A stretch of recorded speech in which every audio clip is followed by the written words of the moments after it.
مرکزی حکومت اور کسان رہنماؤں کے درمیان جمعرات کو ہونے والی بات چیت کا تیسرا دور بھی بے نتیجہ رہا۔ پنجاب اور ہریانہ کی سرحدوں سے دلی تک کسان احتجاج کی تیاریوں کے درمیان 3 مرکزی وزراء نے چندی گڑھ میں کسان رہنماؤں کے ساتھ تیسرے دور کی بات چیت کی۔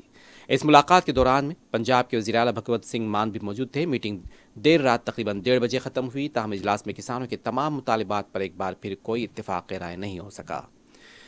اب اتوار کو چوتھے دور کی مذاکرات کیے جائیں گے۔ اس بیچ متحدہ کسان مورچہ نے آج یعنی 16 فروری کو بھارت بند کی کال دی ہے۔ کسانوں کے بھارت بند میں ٹرک اور ٹریڈ یونین بھی شامل ہیں۔ دلی سے پنجاب، ہریانہ اور یوپی میں الرٹ جاری کیا گیا ہے۔ کسانوں کے بھارت بند کے پیش نظر پولیس نے سخت حفاظتی انتظامات کیے۔